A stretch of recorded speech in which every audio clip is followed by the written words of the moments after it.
જય હિન્દ મિત્રો, આગળ આપણે ત્રિકોણમિતીય પરિચય ચેપ્ટરમાં હવે આપણે આગળ જોઈશું કે ત્રિકોણમિતીય ગુણોત્તરના મૂલ્ય.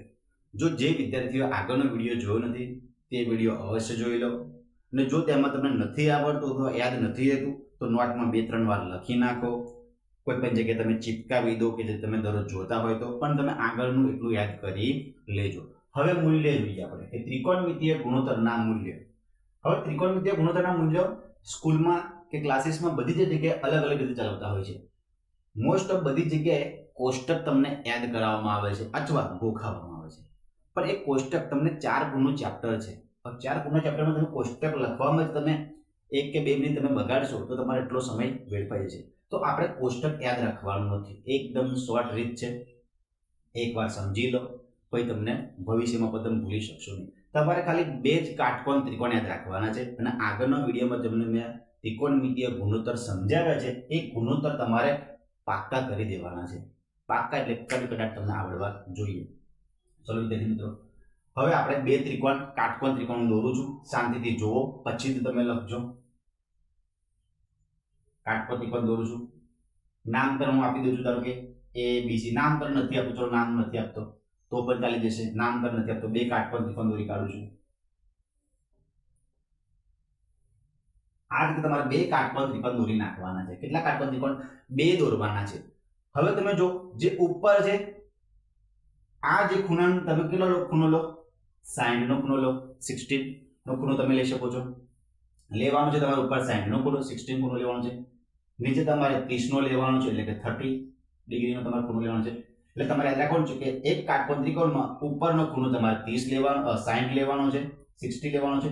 નીચેનો ખૂણો તમારે 30 એટલે કે 30 લેવાનો છે. એ જ રીતે બીજા ત્રિકોણમાં ઉપર તમારે 45 લેવાનો છે, એટલે 45.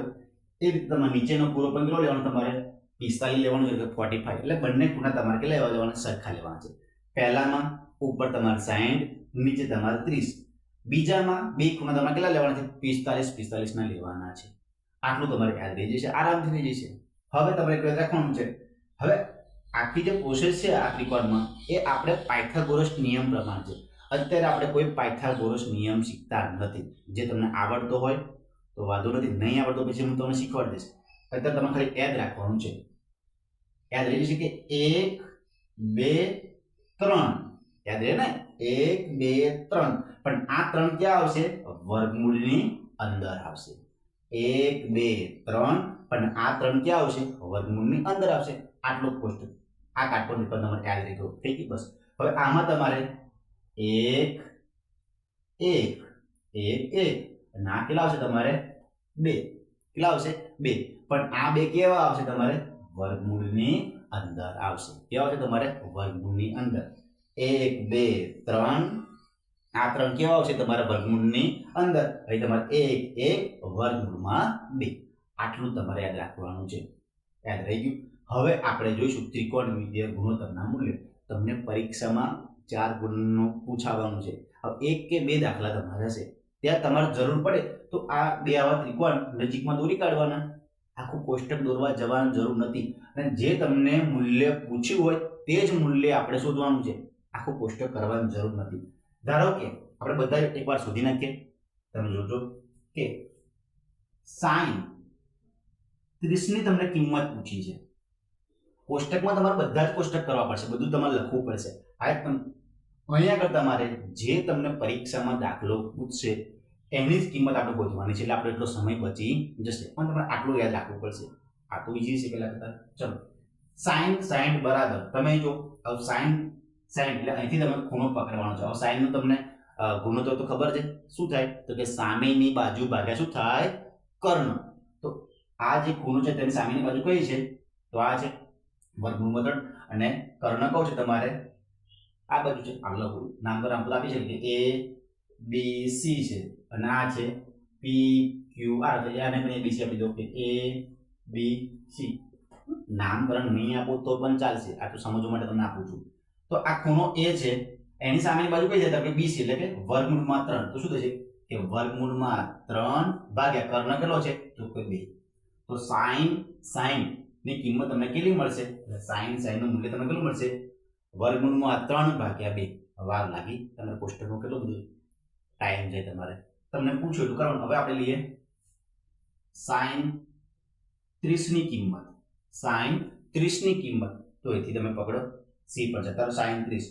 હવે સાઈન શું થાય? સામેની બાજુ ભાગ્યા કર્ણ. તો એ સામેની બાજુ કઈ થશે? તો આ બાજુ 1 મૂલ્ય દેવાનું છે અને કર્ણ કેટલો છે તમારે 2. તો સાઈન 30 ની કિંમત કેટલી થશે? 1/2 સાઈન ની કિંમત થશે. 1/2 એટલે કે 1/2. આપણે જતા રહ્યા 45 પર કે સાઈન 45 ની કિંમત કેટલી થશે? કોઈ હવે તમે કરજો એ પર જતા રહેશો, સી પર કોઈ વાંધો આવશે નહીં. ચલો આપણે જતા રહ્યા બધું સાઈન 45 શું છે? સામેની બાજુ ભાગ્યા કર્ણ. સામેની બાજુ કેટલી છે? 1 અને કર્ણ કેટલો છે? વર્ગમૂળમાં 2. તમે જોઈ શકો ત્રણ તમને કિંમત મળી ગઈ છે. કોષ્ટકમાં તમારે બધું જ કરવું પડશે.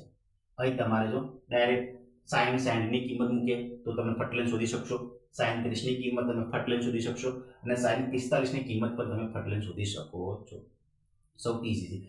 એ રીતે તમે cos sin તમે કરી શકો. cos sin ની કિંમત તમે શોધી શકો. એ જ રીતે cos 30 ની તમે શોધી શકો. એ જ રીતે તમે cos 45 ની શોધી શકો છો. વિદ્યાર્થી મિત્રો, આ સૌથી ઈઝી પર છે. અને તમારે અમુક કિંમતો ધારો કે તમને ખબર જ હોવી જોઈએ કે સાઈન 90 ની કિંમત કેટલી છે? 1 જ થાય. કેટલી થાય? 1 જ થાય. સાઈન 90 ની કિંમત કેટલી થાય? 1. એક માર્કમાં તમને પૂછાય કે ત્રિકોણમિતિય ગુણોત્તરમાં સાઈન 90 ખાલી જગ્યા છે તો શું જવાબ આવશે? 1. એ જ રીતે સાઈન 0 ની કિંમત કેટલી થાય? 0. સાઈન 0 ની કિંમત કેટલી થાય? 0.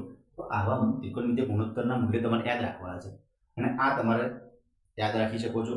યાદ ના રાખો, સમજો આરામથી કે ઉપર સાઈન તમારે 60 લેવાના છે, નીચે તમારે 30 એટલે કે 30 લેવાના છે. અને પછી તમારે 1 2 3 અને આ 3 તમારે વર્ગમૂળની અંદર આવશે. આ બાજુ તમારે ઉપર 45, નીચે પણ 45, 1 1 એટલે કે 1 1 અને આ વર્ગમૂળમાં કેટલા થઈ જશે? તમારે 2 થઈ જશે. તો આટલું તમે યાદ રાખો. હવે પછી તમે બધા શોધી શકો છો. tan ની પણ કિંમત તમે શોધી શકો છો. આપણે આટલી કિંમત શોધી છે, બીજી તમારે કિંમત શોધી નાખવાની છે. જો તમને આ વિડીયોમાં સમજણ પડી હોય કે ના પડી તો તમે કોમેન્ટમાં અવશ્ય જણાવજો. ખબર પડી હોય તો અવશ્ય જણાવજો.